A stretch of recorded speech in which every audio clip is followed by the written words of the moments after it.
Well, we're really excited about being here in Hialeah for today's announcement. I'll just say, we've done so much really since I've been governor, but you just look at what we did in the last legislative session. Yesterday I signed into law a bill that moves Florida away from the FSA into progress monitoring, which is something that a lot of people have recommended because we have the tools to do it.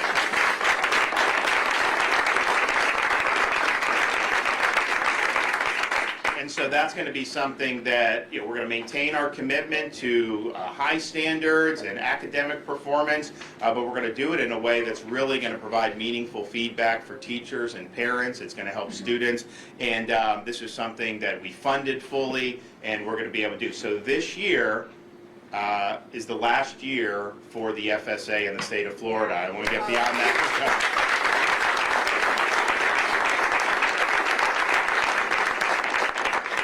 One of the things we have really stressed was education that is providing pathways for success for students. And some of that may be in academic disciplines that will be in high demand, like STEM, which is what they do a great job here, but also providing certifications for students so that if they're graduating high school, they have a certification. And yes, you go to college if that's what you want to do, and we want everyone to have that opportunity. But I'll tell you, if you're certified in some of these fields right now, you can make really, really good money, and you can keep making good money.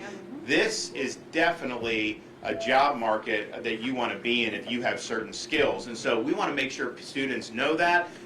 They're equipped, and then they can make the best decisions for themselves. But if you look at what we've done in Florida, they've done a great job in a lot of places down here in South Florida of graduating kids. Yes, they get the high school diploma, but then they also have another certification, which really makes a difference. We just were in, when we did the FSA, the bill signing for progress monitoring in St. Pete, we were at a high school, St. Pete College runs a high school where they graduate not just with a high school diploma, but with an AA degree as well.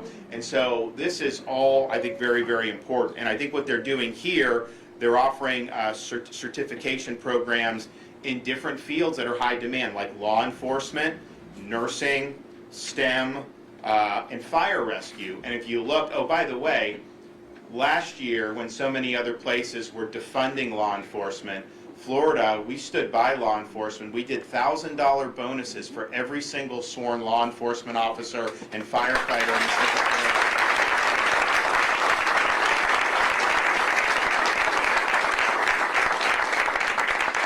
And I'm happy to report in the budget that passed the legislature, at my request, we are going to do it again. $1,000 bonuses for the second year in a row for every single person that's wearing the uniform.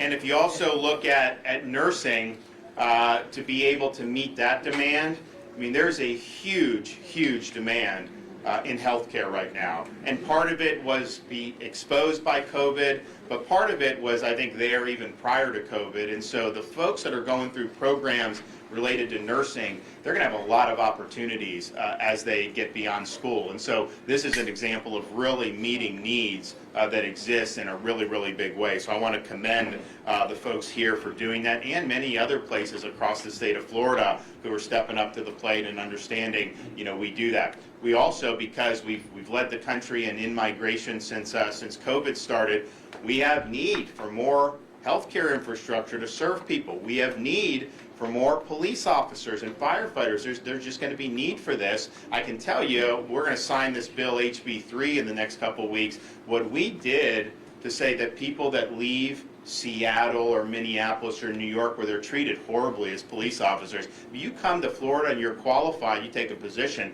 you're getting a $5,000 signing bonus. That is going to be the law in the state of Florida. I tell you, you're going to have a flood of people in law enforcement that are going to do whatever they can to come down to Florida. And think about it. Do you want a state that's a law and order state that has the backs of law enforcement, where all these qualified people want to come? Are you going to have safer communities in that Florida model, or are you going to have safer communities when you turn your backs on police, when you cut their budget, and then when you have these prosecutors that won't prosecute people? I know which model I would take, and that's what we're following in the state of Florida. So I'm looking forward to that.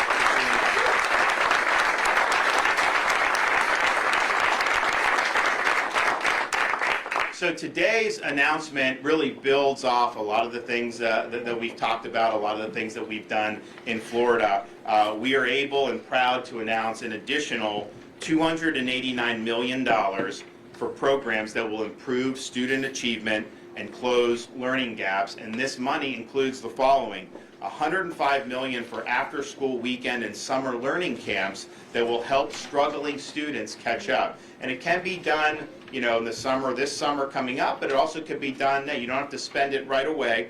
$47 million to purchase curriculum in line with Florida's new standards in English, math, civics, and Holocaust education.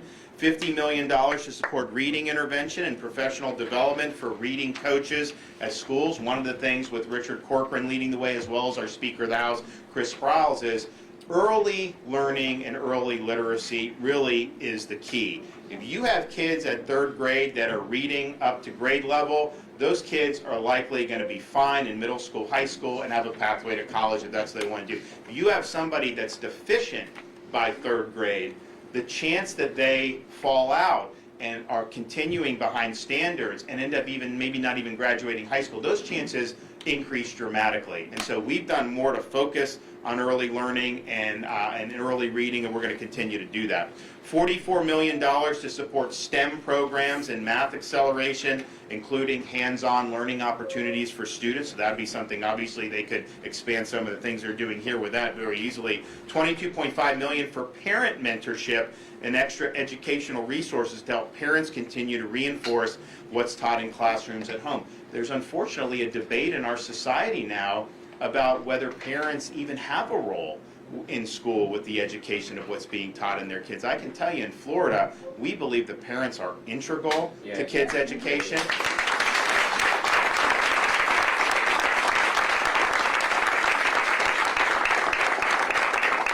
We think they have every right to know what's going on in school and to be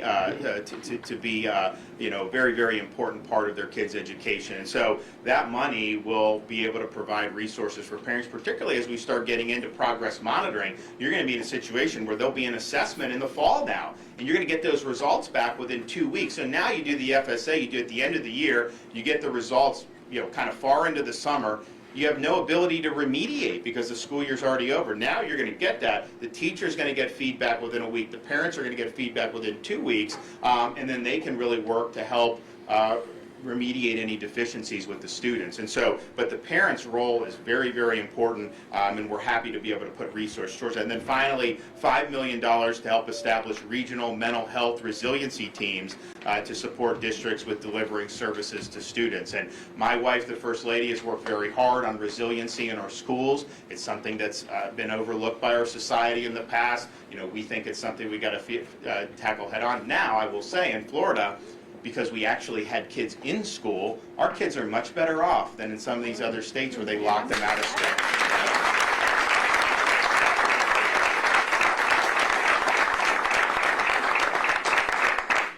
And so we're excited about what this funding can do.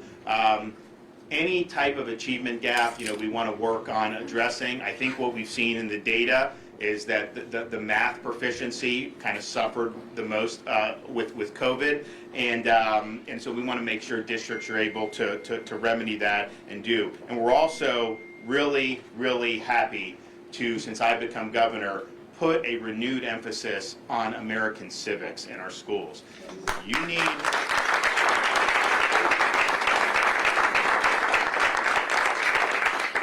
What I tell people is, and this is a great example, they're preparing students to do a variety of different things. You're going to have students that are going to go, they're going to be police officers, they're going to go into other types of skilled fields where they have vocational credentials. Some will go to university, some will go post-secondary, and all that is great, and there's a whole bunch of different ways where you can go to realize your dreams. But no matter what you do, everyone that comes out of our school system in Florida is going to be called upon to exercise the duty of being an American citizen. And that means something. You need to understand what it means to be an American. You need to understand the founding principles and ideals that built this country. You need to understand our Constitution and our Bill of Rights and why the founders designed it the way they did. And you need to understand all the different people throughout the history of our country who have fought for freedom, and whether that's freedom in our country, overcoming injustice, or whether that's fighting people overseas like we did when we defeated Nazi Germany. People have been willing to lay down their life for this country, and it's because it means something. It's because we're fortunate to be Americans, and I just think that every student that graduates from high school here needs to have that proper foundation and proper understanding. And so whether it's some of the things we've done for more training for teachers with bonuses attached to that, whether it's our civics and debate initiative, we've done more in the last 3 years than just about any other state, and we're going to continue to do it. So there's money in here that could also go to increasing civic literacy. And look, there's a lot of problems with our society, there's a lot of divisions, and I'm not saying this is the only thing, but if we all had a proper understanding and we all agreed kind of on the foundational ideals, I think it'd probably be much better, it'd be easier to agree on some of these other things, and so I think it's really important. So we're happy to be here. I think that this is going to make a big difference. This is only one of many things. I mean, we were talking to some of the teachers coming in, and we'll highlight this a little bit more in depth in the coming days and weeks, but we did the biggest increase for teacher salaries in the history of the state of Florida in this year's budget. I mean, it's a really big deal.